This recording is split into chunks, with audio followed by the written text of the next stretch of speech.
오늘 하나님께서 우리에게 주신 말씀의 제목은 예수 그리스도의 권능과 성도의 모습이라는 제목입니다. 한번 따라할까요? 예수 그리스도의 권능과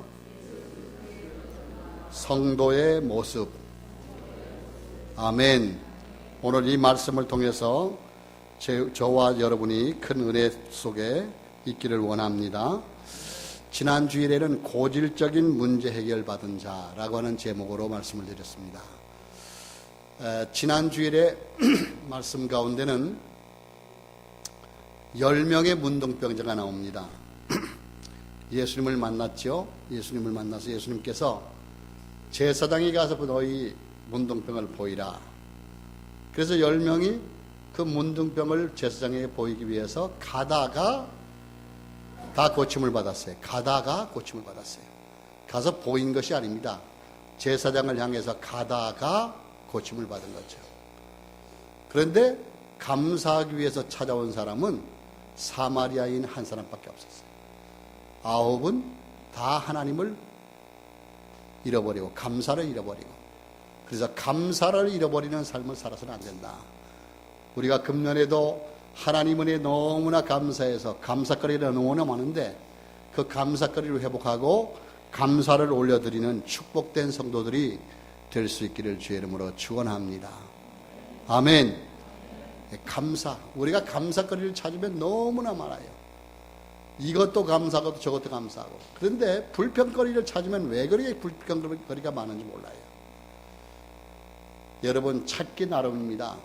많은 분들이 고향 가서 오지 않았나 본데 좌우지간 어디서 있든지 간에 예배는 회복돼야 돼. 예배.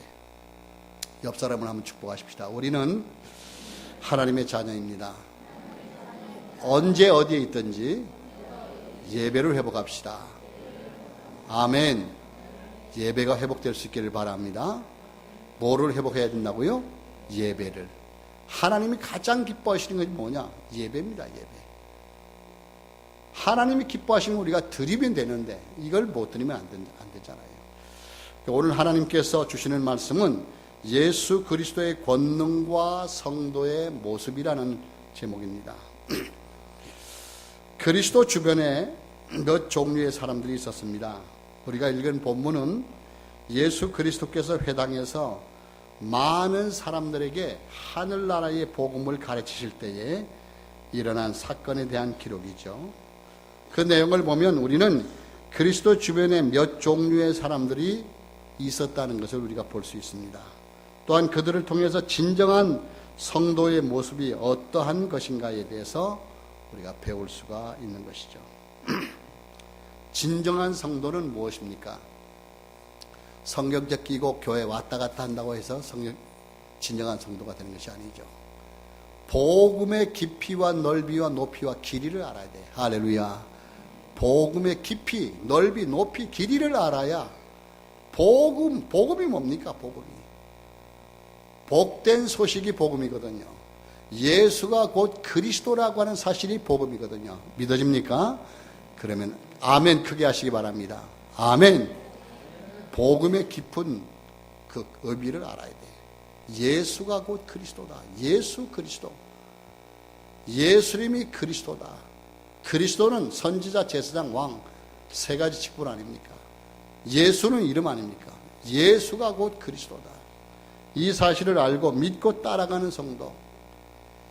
금년에 하나님께서 전도자를 통해서 전도자의 일심 전심 지속이라는 귀한 말씀을 주셨잖아요. 그 언약 붙잡고 우리가 정말 금년 12월 마지막 날까지 최선을 다해서 복음 안에서 순종하며 따라가야 될 줄 믿습니다. 그러면 여러분 가정과 가문에 그리고 렘넌트들에게 얼마나 큰 영향을 입히는지 몰라요. 나는 이 구정에 좀 우리 렘넌트들이 와서 세배를 하지 않겠는가 해서 세뱃돈을 준비하고 있었는데 우리 송수은 권사님 어제 와서 세배했고 우리 문진원이 또 예원이 와서 세배했고 또 서귀포에서 우리 이수진 집사님 또 자녀들이 와서 세배했고 그 외에는 안 왔더라고요. 섭섭하대. 좀 세뱃돈 많이 준비했는데 또 이렇게 안 오니까 섭섭하대. 우리 라니 랩런트도 올 줄 알았는데 안 오고 우리 그래서 모든 렘넌트들이 다 와서, 그리고요 세배는요 어떤 분이 그러더라고요. 같이 늙어가는데 왜 목사님한테 세배하냐 그렇게 얘기하는 사람이 있어. 세배는 꼭 드려야 되는 겁니다. 뭐 나이가 많고 저거 그건 아니고, 여전도에는 여전도에들, 남성교회는 남성교회들 와서 같이 세배하고, 내가 또 세배하면 또 세배를 또 받습니까? 세배를 돌려드리잖아요. 얼마나 아름답습니까? 그래서 덕담도 나누고 떡국도 사모님한테 끓여달라고 그래 먹기도 하고. 그런데 뭐가 그리 바쁜지 3, 4일 이 연휴를 줬는데도 못 찾아오시는 분들이 있어. 여러분 내년 2015년부터는 한번 해보시기 바랍니다. 안 할 사람은 아멘 안 해도 돼요. 하실 분만 아멘 하시기 바랍니다. 정말입니다. 여러분 하셔야 됩니다. 그분은 꼭 오셔서 인사를 드리기를 원했는데 안 오시는 분이 있어요. 뭐 우리 식구들이 많지 않으니까 여러분 정말 너무나 귀하잖아요. 그래서 정말 인사 나누고 축복기도 받고 돌아간다는 게 얼마나 귀한 건지 모르죠. 자, 여기 보면요, 본론에 보면 예수 그리스도의 가르치심은 이러합니다.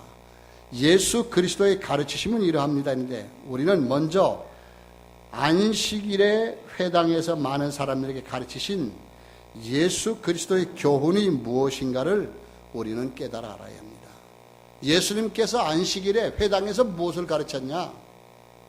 그것을 우리가 알아야 되겠죠. 첫 번째 보면 여기서 복음을 들으라 했습니다. 한번 따라 하십시다. 복음을 들으라. 무엇을 들으라? 복음을 들으라. 복음을 들으라고 말씀하고 있죠. 예수님께서 수없이 많은 사람들에게 수없이 많이 가르치셨던 말씀입니다. 듣지 못하는 귀머거리게, 그리고 듣기를 싫어하는 사람들에게, 더 나아가 세상의 소리에 귀가 막힌 사람들에게까지 예수 그리스도는 들으라고 말씀하고 있습니다. 왜냐하면 복음의 진리에 대해서 듣지 못할 때에 그들에게는 깨달음을 얻지 못하기 때문에, 그래서 복음의 진리에 대한 깨달음이 없이는 결코 잘못이 고쳐질 수가 없기 때문에 복음을 들으라 말씀합니다. 여러분, 복음을 듣기 위해서는 어떻게 해요? 교회에 나와야 돼요. 교회에 나와서 예배를 참여해야만이 복음을 들을 수가 있어요. 지금 이 시간에 여러분 저 시장, 동문시장에 가면 복음을 들을 수 있겠어요? 찻집에 앉아있는다고 복음을 들을 수 있겠어요? 한라산 꼭대기 간다고 복음을 들을 수 있겠어요? 혹시 주변에 전도자가 있다면 들을 수 있을 기회가 주어질지 모르지만, 복음을 듣기 위해서는 하나님 앞에 나와야 되는 줄 믿습니다. 복음을 들으려면 복음을 들으라. 그래서 살아있는 하나님의 말씀이, 그리고 살았고 운동력이 있는 하나님의 말씀이, 사람을 살리는 하나님의 말씀을 들어야 살아날 수밖에 없잖아요. 두 번째 뭐냐? 복음을 믿으라. 따라 하십시다. 복음을 믿으라. 아멘. 첫 번째는 복음을 들으라. 들어야 믿을 수 있잖아요. 두 번째는 복음을 믿으라 말씀하고 있어요. 복음을 믿으라는 말씀은 복음의 진리를 믿는 모든 사람에게 언제나 강조하시는 말씀입니다. 특히 이 믿음은 성도를 하여금 모든 일에 형통할 수 있는 능력의 근원이기에 주님께서는 뭐라고 말씀해요? 듣는 너희는 모두 이 믿음을 가지라고 말씀하고 있지요. 그 이유는 믿음이 없는 곳에는 복음의 진리가 꽃 피울 수가 없기 때문에, 그래서 복음을 믿으라고 말씀합니다. 그리스도를 믿으라. 여러분, 많은 우리 친척들 보았잖아요. 제사상에서 절하는 거 보았잖아요. 그러한 삶을 가지고는 하나님 기쁘시게 할 수 없다는 거죠. 그러한 삶은, 친척들이 하는 그러한 삶은, 제사상에 제를 지내고 절을 하는 그러한 삶은 하나님이 기뻐하시는 삶이 아니라 마귀가 기뻐하는 삶이에요. 그래서 우리는 정말 그리스도 되시는 복음을 믿을 때에 구원의 은총에 들어갈 수 있다. 우리의 죄 문제 해결하는 예수 그리스도, 우리의 질병을 치료하시는 예수 그리스도, 사망의 문제를 해결하시는 예수 그리스도, 저주의 문제를 해결하시는 예수 그리스도를 믿을 때에 참다운 구원의 역사가 일어나게 될 줄 믿습니다. 구원자는 오직 예수 그리스도 한 분밖에 없는 줄 믿습니다. 이 사실을 우리가 믿어야 돼요.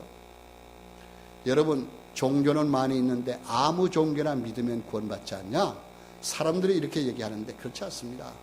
복음은 단 한 가지밖에 없습니다. 그래서 오직 예수 그리스도, 오직 구원자 예수 그리스도, 예수를 믿음으로 구원받는 거예요. 많은 사람들이 다원론, 이것저것 아무런 믿어도 되지 않냐. 그리고 한라산 꼭대기 올라가는 길은 A 코스 있고 B 코스 있고 C 코스 있지 않냐.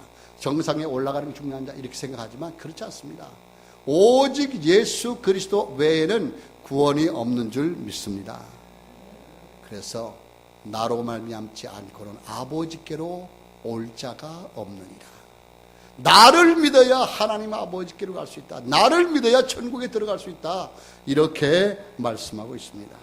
세 번째는 뭐라고 말씀하고 있습니까? 복음을 행하라. 복음을 들어라. 복음을 믿어라. 복음을 행하라고 말씀하고 있습니다. 한 번 더 따라 하십시다. 복음을 행하라. 자, 복음을 듣고 믿는 자에게 주님께서는 이 복음의 진리를 땅끝까지 증거하라고 말씀하고 있습니다. 여러분, 복음을 듣고 복음을 믿을 때에 증거할 수가 있지. 복음을 듣지도 않고 믿지도 않는데 어떻게 내 속에 복음이 없는데 복음을 행할 수 있고 말할 수 있겠어요? 따라하십시다. 나는 전도제자입니다. 복음을 듣기를 원합니다. 복음을 믿기를 원합니다. 복음을 행하기를 원합니다. 아멘. 여러분, 복음을 듣고 믿고 행할 때에 하나님께서 얼마나 기뻐하시는지 모릅니다. 그래서 땅끝까지 증인이 되리라 말씀하고 있죠. 바울은 뭐라고 말씀하고 있습니까? 로마서 10장 17절에 이렇게 말씀하고 있는데, 믿음은 들음에서 나며 들음은 예수 그리스도로 말미암았느니라 이렇게 말씀하고 있죠. 그리고 야고보 사도는 뭐라고 말씀하고 있습니까? 야고보서 2장 17절에 행함이 없는 믿음은 그 자체가 죽은 것이라. 행함이 없는 믿음은 그 자체가 죽은 것이다 이렇게 말씀하고 있죠. 여러분, 복음을 듣고 복음을 믿고 복음을 행하는 물된 동산교회 성도들이 될 수 있기를 주의 이름으로 축원합니다. 축원합니다. 복음을 어떻게 하라고요? 들어야 돼. 그러면 하나님 앞에 나와야 돼. 복음을 믿어야 돼. 하나님, 선포되는 복음이 내 속에 믿어질 수 있도록 은혜를 더해 주시옵소서. 복음을 들었으면, 복음을 믿었으면 내 삶의 현장에서 행하는 삶, 복음을 증거하는 삶, 얼마나 중요하죠. 여러분이 정말 그러한 전도제자의 삶을 살아갈 수 있기를 주의 이름으로 축원드립니다. 두 번째입니다. 참된 그리스도인의 모습이 있습니다. 안식일을 지키는 자. 본문에 나온 모든 사람들은 안식일을 지키는 자들이었습니다. 주님께로부터 관심과 주목의 대상이 된 한 여인이 있었는데, 여기 여인이 있었는데 그는 너무나 불쌍한 여인인 거 있죠. 이 본문에 나오는 여인은 몇 년 동안 병을 앓고 있었냐? 18년 동안. 몇 년 동안? 18년 동안. 뭐에게 잡혀서? 사단에게 잡혀서 등이 꼬부러져서 걷지도 못해 몰골이 상한 상태에서, 여러분 한번 상상해 보십시오. 18년 동안 사단에게 완전히 노예가 돼가지고 등이 꼬부러진 상태에서 겨우겨우 허리 구부리고 다니는 사람의 그 상상을 한번 해보라고. 얼마나 몰골이 상했겠냐, 얼마나 불쌍하게 보였겠냐. 그런데 이 사람이 예수님을 만났다는 거죠. 육체를 완전히 폐인으로 만들어 꼬부라져 조금도 펼 수 없는 불쌍하기 그지없는 그러한 여인이죠. 그러나 그 여인은 육체를 핑계 삼지 않고 어려운 중에서도 회당에 나와서 하나님께 예배를 하였다는 겁니다. 그 여인의 마음 속에는 하나님을 사랑하는 마음으로 점철되어 있습니다. 예수께서 나의 병을 고쳐주시리라고 하는 그러한 믿음이 있었습니다. 하나님께서 나의 예배를 받아 주실 것이라는 믿음이 있었죠. 두 번째 뭐냐? 순종하는 자. 불구의 여인 한 번 상상해 보시기 바랍니다. 아무도 눈길을 주지 않는 사람입니다. 병들고 꼬부러져 있었습니다. 정말 몰골이 상해 있었습니다. 주님의 요구에 응하는 순간 그에게 하나님의 응답이, 하나님의 은총이 임했던 것입니다. 이 여인은 귀신에 시달림에서 해방되고 병든 몸이 완전히 치유받은 것입니다. 할렐루야! 하나님의 은혜요, 주님의 축복입니다. 주님의 축복이 그 여인에게 임했어요. 여러분, 18년 동안 사단에게 잡혀 있었다. 얼마나 정말 보기 힘들 정도로 몰골이 상해 있었겠나 싶어집니다. 순종이란 자신을 적나라하게 드러내어 놓는 것입니다. 하나님께서 사무엘상 15장 22절에 보면 순종이 제사보다 낫다고 말씀하고 있습니다. 순종하는 것이 제사 드리는 것보다 낫다고 말씀하고 있습니다. 자신을 드리지 못하는 순종, 이것이 순종이 아니요 위선이요 가식입니다. 세 번째로 위선자의 모습이 있습니다. 위선자의 모습. 예수 그리스도의 가르치심과 병고침에 대하여 회당장은 율법을 들어 다른 날 고치고 그날은 하지 말라고 말씀하고 있습니다. 일할 날이 엿새가 있으니 그동안에 와서 고침을 받을 것이요 안식일에는 하지 말 것이라고 본문에 말씀하고 있잖아요. 14절에 그렇게 기록되어 있습니다. 회당장이 예수께서 안식일에 병 고치는 것을 분내어 무리에게 이르되 일할 날이 엿새가 있으니 그동안에 와서 고침을 받을 것이요 안식일에는 하지 말 것이라 하거늘 주님께서 뭐라고 말씀합니까? 15절에 주께서 대답하여 이르시되 외식하는 자들아 너희가 각각 안식일에 자기의 소나 나귀를 외양간에서 풀어내어 이끌고 가서 물을 먹이지 아니하느냐. 소가 나귀가 지금 외양간에 물 먹고 싶어 하는데 그것을 풀어서 물가에 가서 물을 먹이지 않겠느냐. 그러면서 16절에 뭐라고 말씀하십니까? 그러면 18해 동안 18년 동안 사단에게 매임받은 아브라함의 딸을 안식일에 이 매임에서 푸는 것이 합당하지 아니하냐. 회당장이 완전히 죽사발된 거 있죠. 복음을 알지 못하면 이렇게 매여 있어요. 자기는 또 복음을 또 잘 안다고 쩍쩍대면서 예수님 앞에 얘기하지만 예수님은 18년 동안 이 여인이 사단에게 매임받아 있었다. 얼마나 고침을 받고 싶었겠냐. 그런데 그를 안식일에 풀어서 사단의 손에서 완전히 해방시켜서 고침을 받게 하는 것이 무엇이 잘못이냐. 그렇게 말씀하고 있죠. 위선자의 모습이 있습니다. 예수 그리스도의 가르치심과 병고침에 대하여 회당장은 율법을 들어 다른 날을 고치지 왜 그날에 고치냐고 얘기하고 있죠. 분노하는 위선자가 있습니다. 어떠한 경우라도 우리는 분노할 이유가 없습니다. 그런데 회당장은 그리스도에 대해서 분노한 것입니다. 잘못된 분노의 잘못된 대상, 이것이야말로 위선자가 보이는 모습 중에 하나입니다. 예수를 잘 믿는다고 하는 사람들 중에도 이러한 모습의 사람들이 얼마나 많이 있는지요. 두 번째, 그리스도를 잘못 안 자들이 있습니다. 주님은 하나님이십니다. 그러기에 그는 안식일의 주인이십니다. 안식일에 병을 고치는 것은 당연한 것입니다. 그런데 그들은 그리스도의 자기와 동일한 인간으로만 생각했던 것입니다. 회당장은 복음은 전혀 없고 율법주의에 매여서 불쌍한 여인을 볼 수 있는 눈이 없었어요. 네 번째, 형식주의의 안식일이 있습니다. 형식주의의 편협한 태도에 대한 그리스도의 책망을 듣고 부끄러움을 당했습니다. 부끄러움을 당했죠.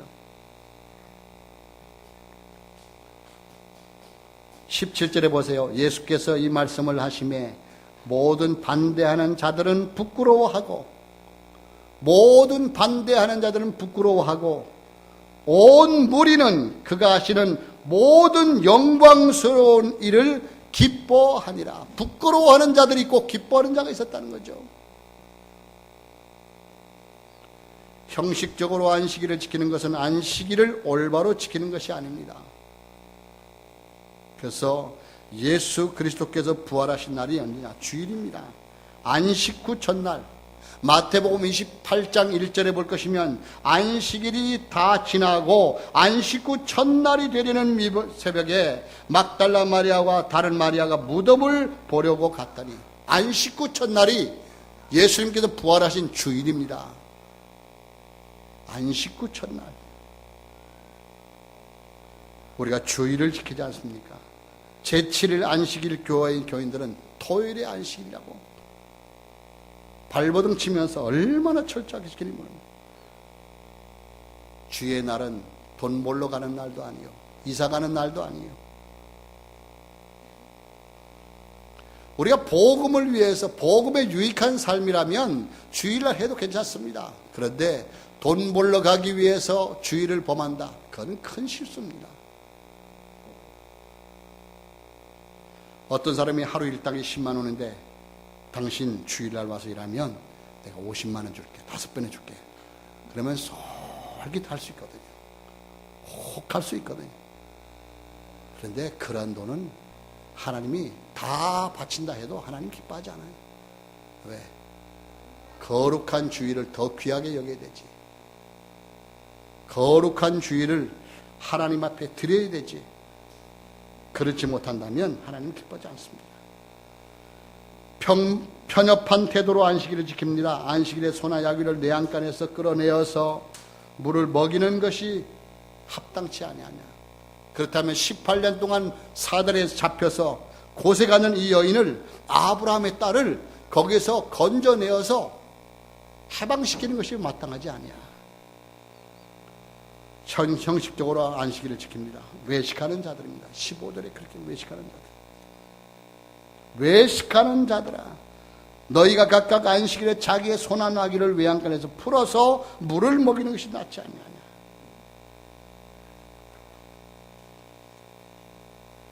결론입니다. 안식일에 그리스도의 안식일, 안식일에 자비를 베풀고 복음을 증거하는 18년 동안 사단에게 매임받은 아브라함의 딸을 그 매임에서 푸는 것이 합당치 아니하냐. 그리고 이 17절에 뭐라고 말씀해요? 기쁨을 주는 날입니다. 기쁨을 주는 날. 우리 성일은 기쁨을 주는 날이요, 또한 복음을 증거하는 날입니다. 17절에 볼 것이면 온 무리가 그가 하시는 모든 영광스러운 일을 보고 기뻐하니라. 예수님께서는 사단의 손에 잡혀있는 여인을 치유해 주심으로 기쁨을 주었습니다. 보는 모든 사람들에게 기쁨을 주었습니다. 그뿐만 아니라 그 기적을 본 모든 사람들에게 기쁨을 주었습니다. 예수 그리스도를 만나면 모든 질병이 치유되는 줄 믿습니다. 예수 그리스도를 만나면 구원받게 되는 줄 믿습니다. 예수 그리스도를 만나면 모든 문제가 해결받는 줄 믿습니다. 그래서 모든 문제 해결자 예수 그리스도라고 말씀하고 있잖아요. 예수님께서는 모든 질병과 모든 고통과 모든 근심에서 해방되어서 기쁨을 얻기를 바라고 계십니다. 우리는 주의 날에 사탄의 올가면 죄의 사슬에 매여서 있는 자들을 풀어서, 복음으로 풀어서 해방시켜서 기쁨을 줘야 합니다. 그래서 복음을 전하는, 실천하는 그런 날, 거룩한 주일, 안식일의 주일의 의미는 다릅니다. 그렇죠? 그래서 우리는 그 의미는 있지만 예수 그리스도를 믿음으로 하나님 앞에 예배드리는 이 주일을 얼마나 귀하게 여겨야 됩니까? 여러분, 2014년도 2월 2일이죠. 오늘 2월 2일은 우리 생애에 한 번밖에 없는 겁니다. 다음 주일이면 9일입니다. 지난 일주일입니다. 오늘은 우리 생애에 한 번밖에 없는, 그런데 오늘 여러분은 믿음으로 승리한 줄 믿습니다. 예배를 회복했기 때문에 2월 달도 우리가 2월 1일 날 특별 새벽 기도를 했잖아요. 하나님께 나와서 하나님께 온전히 예배드렸는데 얼마나 귀한지. 여러분 삶에 하나님의 은혜가 넘치기를 주의 이름으로 축원합니다. 여러분 후대에 하나님의 은총이 넘치기를 축원합니다. 여러분 산업에 하나님의 반드시 경제적인 증거를 허락해 주실 줄 확신합니다. 믿음으로 승리하는 한 달이 될 수 있기를 주의 이름으로 축원하면서 우리 다 같이 한번 기도하십시다. 고마우신 아버지 하나님, 은혜를 감사합니다. 오늘도 하나님께서 우리에게 말씀을 주셨습니다. 예수가 곧 그리스도인 사실이 고백되어지고 증거되어질 수 있도록 도와주시기를 원합니다. 예수 그리스도의 권능과 성도의 모습, 우리가 어떤 성도가 되어야 될 것인지 하나님 알게 하시고 깨닫게 하시고 바른 신앙의 삶을 살아갈 수 있도록 도와주시기를 원합니다. 전도자의 삶을 살아갈 수 있도록 은혜 위에 은혜를 베풀어 주시옵시며, 아버지 하나님, 정말 영적으로 눌려있는 자들에게 예수 그리스도의 복음을 증거하여 해방시킬 수 있는 전도자의 길을 가게 하여 주시옵소서. 권세 많으신 주 예수 그리스도 이름으로 기도하옵나이다.